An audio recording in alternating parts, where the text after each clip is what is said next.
Welcome to this week's Norse Media Entertainment Report. I'm Leon Elam. Country star Naomi Judd will be inducted into the Country Music Hall of Fame this weekend after her sudden death earlier this week. Executives for the Hall of Fame said they were shocked and saddened by the news of her death, but that Sunday's ceremony will still go on as planned. As the Judds, Naomi and her daughter Winona won 5 Grammys and charted 14 #1 hits. Her other famous daughter, actress Ashley Judd, revealed on social media that Naomi died after battling mental illness.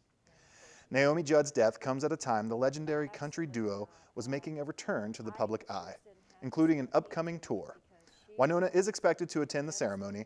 Naomi Judd was 76 years old. It looks like Dolly Parton is ready to receive a high honor in music industry. The country music legend now says she is ready to accept a spot in the Rock and Roll Hall of Fame, if she is inducted. Friday, in a new interview with NPR, Parton said she would accept gracefully the induction. The singer was nominated for a Hall of Fame spot earlier this year, but she asked that her name be withdrawn in March. She said she felt she would be taking it away from a rock artist who deserved it more. But the Rock and Roll Hall of Fame Foundation declined to take Parton out of the running. Her name still appeared on the ballot sent to voters, alongside other nominees including A Tribe Called Quest and Dionne Warwick. Now Parton says if fans vote her in, she will, quote, just say thanks. Inductees into the Rock and Roll Hall of Fame are David Daniels' main talking point in this week's Hollywood Minute. The Rock and Roll Hall of Fame has announced this year's inductees. The main performer category consists of Pat Benatar and Neil Giraldo, Duran Duran, Eminem, Eurythmics, Dolly Parton, Lionel Richie, and Carly Simon. Other music notables will be honored in additional categories. The induction ceremony is set for November 5th in Los Angeles. Our mission is to protect dragons and to never hurt another one. That's what it means to be a dragon rider. The new season of Dragons: The Nine Realms features new dangers and new characters, including Buzzsaw, voiced by Haley Joel Osment. You know, he starts from a very over-the-top place, and then as he gets more involved with the dragon lore, he really gets a almost psychedelically inflated sense of himself and the sort of dragon lord that he thinks he can eventually become. Season 2 of Dragons: The Nine Realms premieres today on Hulu and Peacock. There is only one law of the jungle. Don't mess with Mother Nature. Just in time for Mother's Day, the documentary series Mamas profiles the matriarchs of the animal kingdom and what they'll do to protect their young. Mamas debuts Friday on the Roku channel. In Hollywood, I'm David Daniel. The box office receipts are in from last weekend's top movies. Rick Damigella tells us what films were most popular. Hello. Everything Everywhere All at Once climbed from 6th place into the top 5 this weekend on ticket sales of $5.5 million. The Northman pillaged its way to a repeat at 4th place with $6.3 million, while Fantastic Beasts: The Secrets of Dumbledore held on to number 3 with $8.3 million. Yeah, I make this look good. The spiny blue speedster and his friends continued their hold on 2nd place as Sonic the Hedgehog 2 raced off with $11.4 million. That brings the sequel based on the video game to a 4-weekend total of $161 million.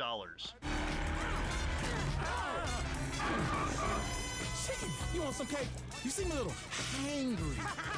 DreamWorks' animated adventure The Bad Guys continued their capers at number 1 for the 2nd week in a row, making off with $16.1 million and bringing their 2-week haul to $44.4 million.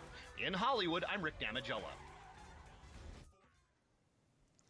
There's no place like home, and soon one famous prop from The Wizard of Oz will have a new one. One of Dorothy's dresses from the iconic 1939 film will be auctioned off next month in Los Angeles and could sell for upwards of $1.2 million. This week, it's been on display at Bonham's Auction House in New York City. They say dozens of people have come to see it and snap photos before it's shipped across the country next week. According to Bonham's Auction House, it's one of 5 dresses that are known to still exist, but only 2 of them, including this one, are attached to the white blouse. Judy Garland wore this particular dress during the scene in the Wicked Witch's castle, and her name is inscribed inside the fabric. Last year, a retired drama professor, Catholic University of America, discovered the dress while going through boxes from his former office. Turns out, it was donated to the school back in 1973. The auction is set for May 24th. New York was glistening with stars of the Hollywood variety Monday night. The annual Met Gala drew some of the biggest names in film, television, and fashion. The gala's red carpet is known for celebs showing off their eclectic and bold sartorial styles, and 2022 did not disappoint, with the theme Gilded Glamour and White Tie, depicting the opulence of the late 19th century. While the gala boasts a who's who of attendees, the red carpet isn't the main event. It is just the precursor to the event, which is a fundraiser for the Metropolitan Museum of Art's Costume Institute. Kim Kardashian wore an iconic Marilyn Monroe dress to Monday night's Met Gala. It's the same sparkly, skin-tight gown that Monroe wore in 1962 as she sang Happy Birthday to President John F. Kennedy. In 2016, the gown sold at auction for a record $4.8 million. The dress, adorned with more than 6,000 hand-sewn crystals, was designed by Jean-Louis. The museum franchise Ripley's Believe It or Not loaned the gown to Kardashian. The reality star said she lost 16 pounds in 3 weeks to fit into it because, according to her agreement with Ripley's, no alterations were allowed. After the red carpet, Kardashian changed into a replica dress for the remainder of the event. Today is the last day to check out senior artwork from NKU's Bachelor of Fine Arts students. You can see their capstone projects on display in the art gallery on the 3rd floor of the Fine Arts building until 9 p.m. tonight. If Appalachian art is more than your style, then take the first exit over the river to Coney Island Park and enjoy the 51st annual Appalachian Festival. The festival, featuring Appalachian arts, crafts, music, and food, begins tomorrow and runs until Sunday. You could also head downtown to Fountain Square and experience the 18th annual Cincy Cinco Latino Festival to experience Latino music, dance, and food. The festivities begin tomorrow morning and don't stop until Sunday night. The Ellen Show taped its final episode on Friday. Comedian Ellen DeGeneres made the announcement on Twitter that the show is officially wrapped after 19 years on the air. She pointed out when the show started in 2003, the phone and social media did not exist, and gay marriage was not legal. DeGeneres tweeted that she has watched the world change, sometimes for the better, sometimes not. The show had been a huge success for most of its run, winning 12 daytime Emmys, more than any talk show in history. The final episode of The Ellen Show is set to air on May 26th. The guitarist behind the iconic riff of Ozzy Osbourne's Crazy Train is the subject of a new documentary. Rick Damigella reports. The guitarist who co-founded Quiet Riot and fueled the birth of Ozzy Osbourne's solo career is remembered in Randy Rhoads' Reflections of a Guitar Icon. You have to see this band called Quiet Riot. He's like nothing you've ever seen before. It was this huge sound, and the sound was coming straight from the guitar player. Well, I've always been fascinated with the legend of Randy Rhoads. I always considered him an enigma. There was a lot of mystery surrounding his character, and not a lot of people know his story. The film features archival performances and conversations with Rhoads. One of my favorite sounds was when I first heard Mountain and Leslie West with that harmonics and the sustain. I just thought it was the greatest thing. Listening to him speak about so many elements and pieces of his life, that it was a perfect situation. I mean, when I found those recordings, it was just like, we have to put them in. The documentary is narrated by fellow guitarist Tracy Guns. I've been obsessed with Randy's style, sound, and image since I was about 16, I guess. So like this for me is just like full circle. He reminds me live so much of Hendrix, because, you know, Hendrix also had this kind of out of control feedback thing going on a lot of the time. And that's what Randy did too, you know.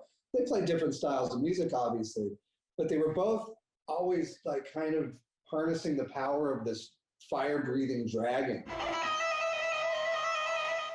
Randy Rhoads will never die in my heart. He's there forever. He was a small guy with such an enormous talent. Rhoads was killed along with 2 other people in a Florida plane crash in March 1982, but his music and legacy live on.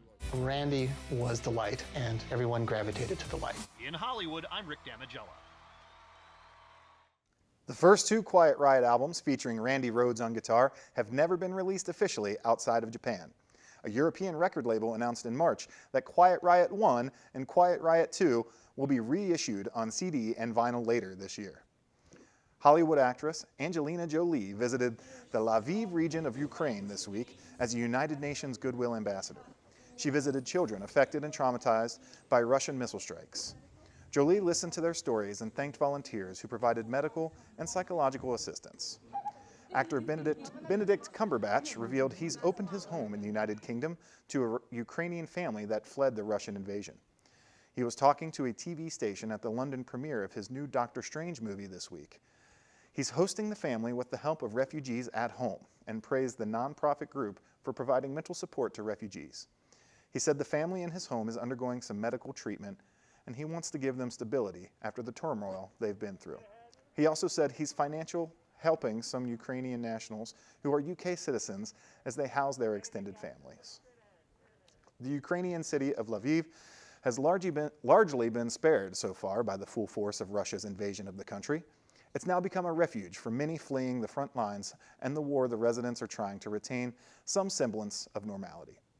CNN's Isa Soares paid a visit to the Lviv National Opera, which reopened its doors for a ballet performance, one that some hope will offer a brief escape from the realities of war. Away from the front lines, an army of artists begin the process of mending this nation's grief. Gently repairing the hurt brought on by war. At Lviv's National Opera, everyone has a part to play. Tonight's Giselle Ballet will be the first full performance since the theatre closed its doors almost 2 months ago. As musicians dust off their instruments and as the audience starts to trickle in, for us, coming to the theatre is returning to a small part of our life, which was there before the war. We are internally displaced from Kyiv, says Julia Dmitrieva. We had to come to Lviv while there are hostilities. The artistic director tells me why they decided to open now. We understand that light must defeat darkness, that life must defeat death, and the mission of the theatre is to assert this. But the reminders of war are never too far away. Dear guests, our event will be suspended in case of an air raid alert. Only 300 seats were allowed to be sold tonight, the capacity of the opera's bomb shelter. Still, it's sold out.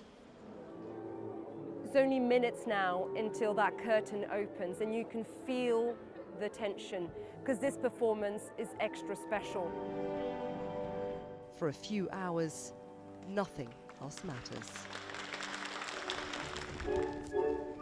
As the audience and I are transported to a world of love and beauty. Playing Giselle tonight is 21-year-old Irina. It feels great, she tells me back in her dressing room, because dancing helps to distract from what's happening. Like many here, her life has been shaken by war and the horrors of Bucha, where mass graves were recently found.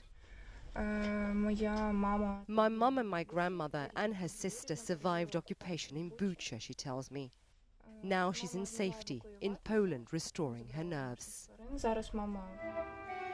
Darina finds solace on this stage, throwing herself behind her character.